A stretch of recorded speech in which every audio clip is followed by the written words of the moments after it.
everyone, my name is Jenna, but you guys can call me Jen, and welcome back to my channel. Welcome to my June wrap-up. Now, I'm filming this currently on June 29th, so it is currently the last day of June. I've read 19 books this month. 19! I don't know how either, but that number really bothers me, and I want to make it 20. So I think tonight I'm gonna try and see if I can read a graphic novel to make it 20. So we're gonna say that I've read 20 books this month, in the month of June, which is insane because I think last year my highest read month was 15 or 16 books, which is even high for my standards. Like, I used to read maybe max 12 books a month, and even then that was pretty great. So like, my reading this month, I don't know what happened because a lot of these books are chunky. Only one of them was a graphic novel, and that was the first book I read this month. So I don't know what happened. I don't know what's going on. Something's in the water. I don't know. But yes, guys, I read 19, almost 20 books this month, and I'm shocked. So let's go through my stats. As I said, 19 books this month. Absolutely ridiculous.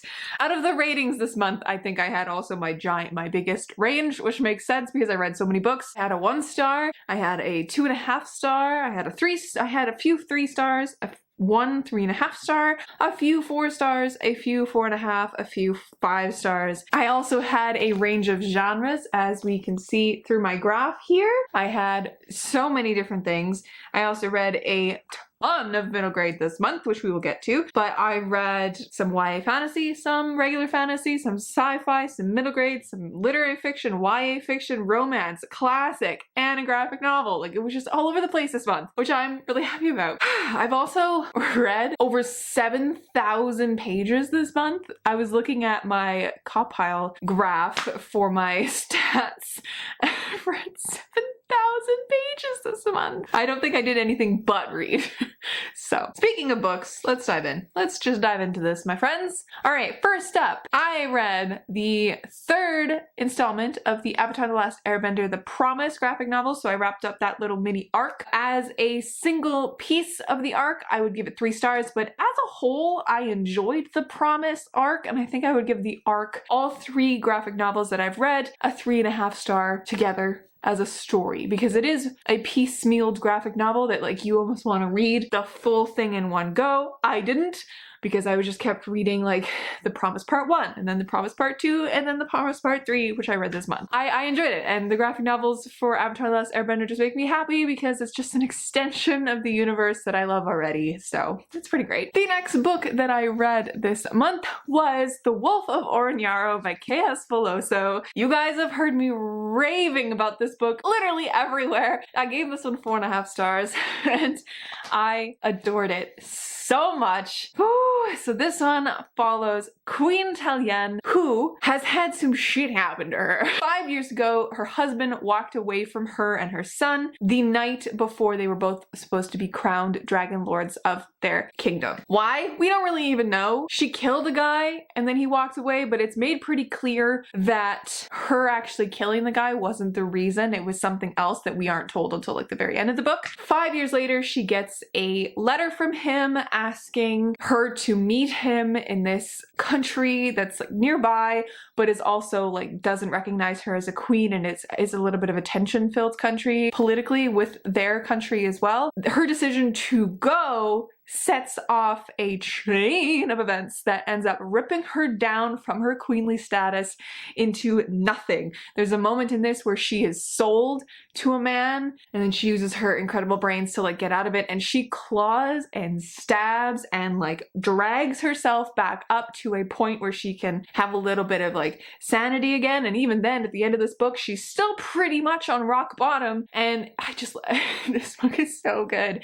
And this book specifically of the trilogy, because this is the first of a trilogy, is so intimate but also so epic because it follows the issue of Queen Tal's marriage very closely, and it follows everything that's kind of revolving around her. But I know that the second book, because I'm about halfway through that still, opens it up a little bit more politically, and we see all the ramifications that this has politically, and it's a masterpiece. This is a masterpiece of world building, and I was reading the back actually. There's like a Q&A in here, and K.S. Veloso actually answers one of the ones about like world building, and she says that she's been working in this world for 15 years in various projects. This is just the first novel that she's written in this world, which is why the world feels so lived in, and I love that so much. It's so good, and everybody needs to read this, as you guys know, and I will shut up about it now so that we can get on with this video, because 20 books or 19 books is a lot of books. The next book that I read was Airborne by Kenneth Oppel. I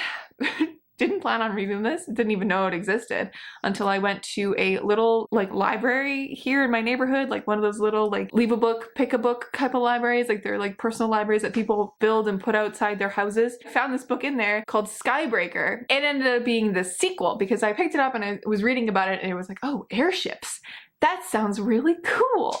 And so I was like, oh, I'll take this home. Took it home, found out it was actually a sequel.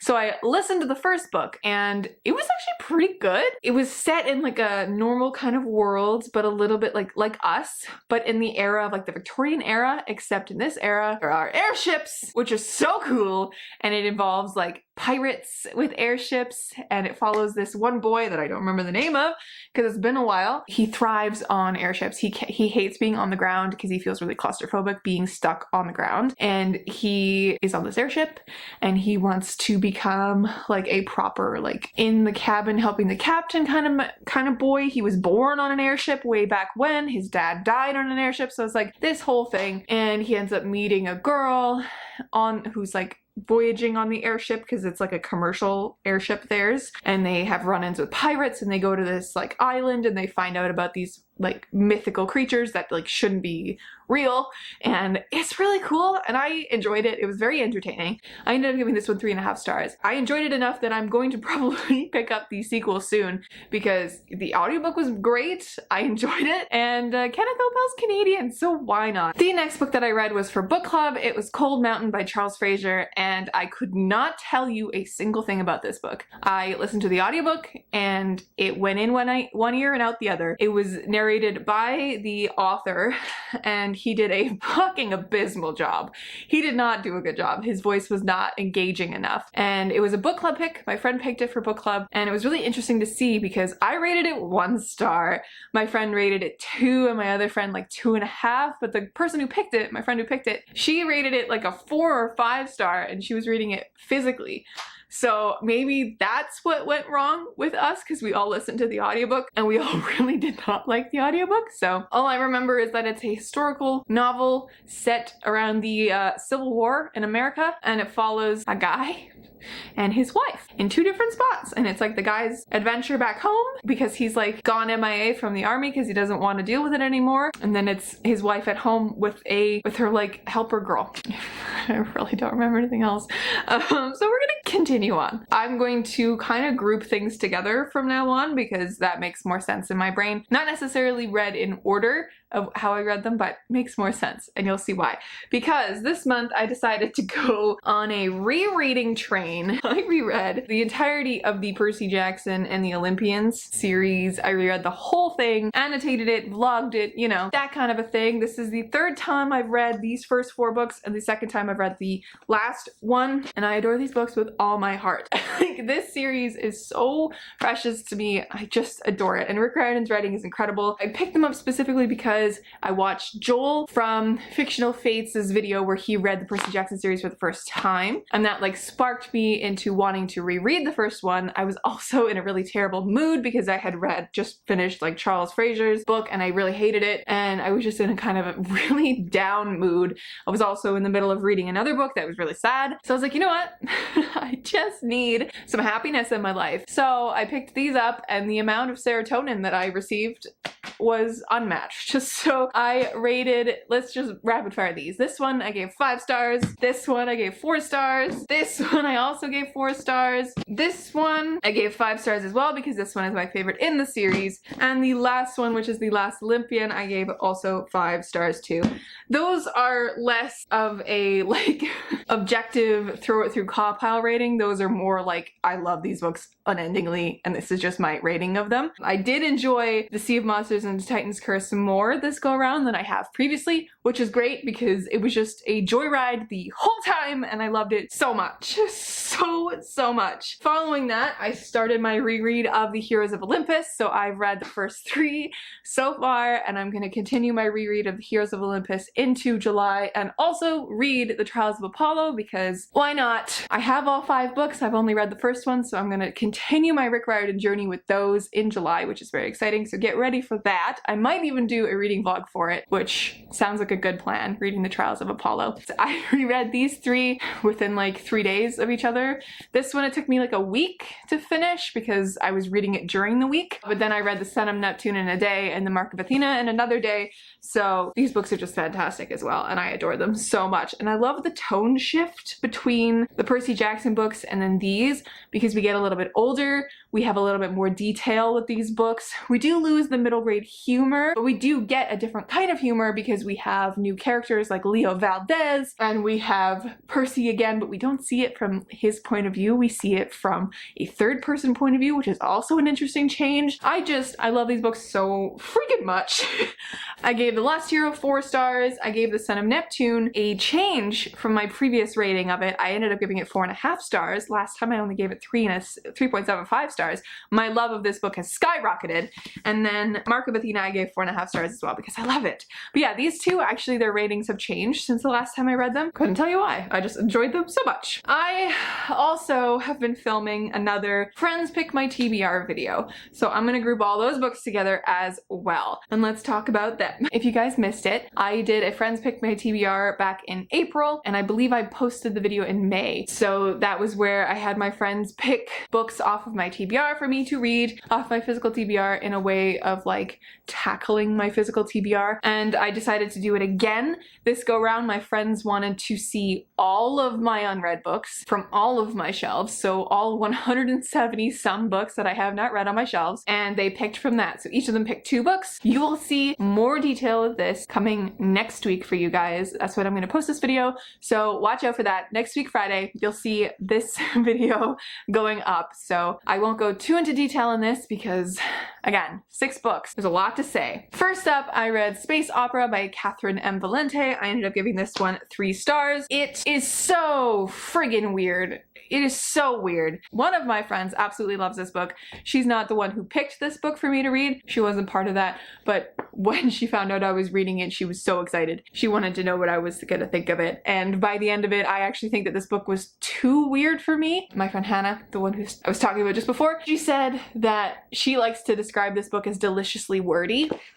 I think that it is overly wordy, and I described it as this book is a deliciously wordy psychedelic kaleidoscope of space music. I wrote that at the front. And because this is essentially Eurovision in space to stop an apocalyptic event with aliens. I'm gonna leave it at that. I'm gonna leave it at that. The next book that I read for that video was Prince Caspian by C.S. Lewis. This is the book 2 in the Chronicles of Narnia if you're reading them in the proper order. Not that new order that has been released that people tell you to read them in. No, this is the proper order. This was fine. I have an issue with C.S. Lewis's books like this because they are almost to the point of like the Dick and Jane type of books that used to be used to teach kids to read. The characters are very flat. They are not characters. They're just there on paper. And I just wish there was more in these books. I wish somebody would take hold of these books, rewrite them, and give us proper characters and proper fantasy narrative because this story isn't bad. I ended up giving this one 2.5 stars because it wasn't bad. It's just not good or great in any way. And I did enjoy it. I did enjoy the reading experience of it because I have never experienced the Prince Caspian narrative ever. Like I might be the only person in the entire world who's never seen the movie of it. So the next one that I read is a new favorite of the year for me, and that is The Book Thief by Marcus Zusak. This one was the book that I was most scared to read, and rightly so, because it ruined me. And you can actually see near the back half of the book the watermark from my tears, because I was fully sobbing near the end of the book, and it was just I was a mess. Everything was a mess. I gave this 5 stars if you couldn't tell. I loved it, and everybody needs to read that and be destroyed so we can all be on the same playing field, because oh boy, that was a lot. Then I read Anne of Avonlea by Ellen Montgomery, and I adored this book. I ended up giving it 4 stars. I love Anne as a fictional character. She's probably one of my favorite fictional characters ever. Anne of Green Gables is just iconic. I've read it twice now, and I will always reread it. I wish I had read it as a kid because I would have loved it as a kid, but now that I'm reading it, it was just a new appreciation of the Anne character. And in this, she's like 16, 17 years old. Oh, I'm not even describing what these books are about. That's okay, you'll have to watch my video for it. But yeah, this one follows Anne as like a 16, 17-year-old, and it was a beautiful look at her at that age, and like seeing the transition between her being like a kid and like starting to look after a few kids as a teacher and as a like surrogate mother in a way, and then like seeing her friend Diana get engaged near the end, like seeing that transition between the cutesy Anne we know in Green Gables and then this one that we have in Avonlea, and oh, I love it so much. Anyways, then I read Bitter Blue by Kristen Cashore. This one I ended up giving 4.5 stars to. I really liked this. This is the 3rd book from the Graceling Realm series, or just collection of books, because you can read Fire and Graceling kind of out of, like, it doesn't matter which one you read first. Bitter Blue is attached to Graceling because Bitter Blue is a character in Graceling at the age of like 8 or 9. In this, she's a queen, and I think I like this one the best out of all the Graceling Realm novels. I haven't yet read Winter Deep, I believe, which is the 4th one that just came out, but oh yeah, this was great. There are many trigger warnings I will warn you about. Suicide, self-harm, physical, sexual, and mental abuse. There is also just incredible grief and trauma in this one, so really beware with that. It's done in a way that is like what happened to the kingdom when Bitter Blue's father was ruling, and now Bitter Blue's trying to figure out what her father really actually did to these people so that she can help them move on from it. It's very good. Really highly enjoyed that one. Lastly, for that video, I read The Little Paris Bookshop by Nina George. This is a translated novel, and when I was first reading it, I was like, oh yeah, this is translated. And I was like, oh yeah, Nina George is definitely French, like I can feel it, I can see it, and I looked it up, she's German. This was originally written in German, so I don't know what I was thinking, but this is set in Paris, and it's about Monsieur Perdu, who is a literary apothecary, and he finds out something one day where he takes his bookshop, which is built on a barge, and he goes down the river to find answers. And I really liked this. I loved it at the beginning, kind of fell out of love with it in like the 30 to 60% mark, and then fell back in love with it in the end, and I ended up giving this one 4 stars. For more thoughts on those books and my experience reading them, the video will be up next week, so definitely watch out for that. Last book to mention wasn't the last book that I read this month, but it is a book that wasn't attached to any video or any reread of mine, and that is Honey Girl by Morgan Rogers. This book hit some type of way. I gave it 4.5 stars, and I really enjoyed it. It is a hard-hitting contemporary novel that has a romance plotline, but is more about finding yourself. So this follows Grace Porter, who at the beginning of this novel has just successfully graduated from her PhD and argued her dissertation and all that in astronomy. At the beginning of this novel, she's in Vegas, gets super drunk, and marries a girl that she doesn't know, and she wakes up the next morning and the girl has left like a business card with her name on it and nothing else, and like a letter saying that she had a great time, and if you ever want to like get to know her, just call me. And then so she goes back to Portland and like lives her life for a bit, and then eventually runs away from her life to like try find herself a little bit because she's so stuck, and in a way that's like her father is so in her face about the fact that porters never give up. Porters work to what they want and they get what they want and they never stop. And so she's worked 11 years burning herself out towards this PhD, and now that she's got to the end of it, she's trying to find a job, and she doesn't even know if she wants a job in this field. Like, she loves the field more than anything, but she's in this place that she's just like, I don't even know anymore. I don't know. I'm not okay. And so she goes to New York and she moves in with Yuki, her wife, and they try to make it work. I didn't love the Yuki Grace situation because it was extremely insta-lovey, and it was just like I didn't see the chemistry there at all. It was just already there. Like they just kind of were in love, and I was like, but we didn't even get to see any growth. It's like they just fell in love instantly at first sight. We didn't get to see any growth in that relationship. So I think that's what docked a half star for me, because the rest of it was just perfect.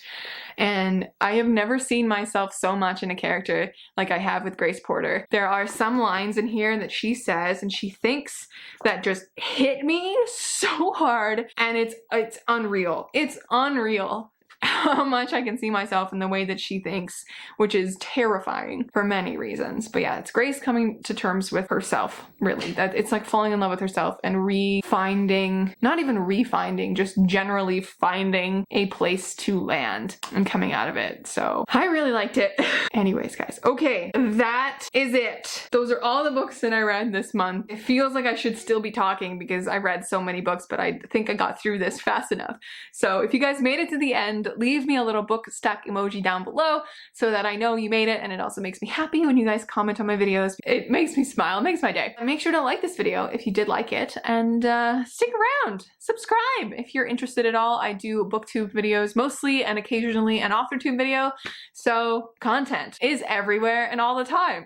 I'm looking forward to July. I have plans, as I said, continuing my Heroes of Olympus reread and then the rest of Trials of Apollo. I also have a lot of books that I've accumulated recently that I really want to get to. So July is going to be a good reading month too. I'm putting the energy out there for all of us. The energy is out there for all of us. All right, my friends. Thank you so much for watching. I will catch you in another video soon. Stay kind and keep on reading.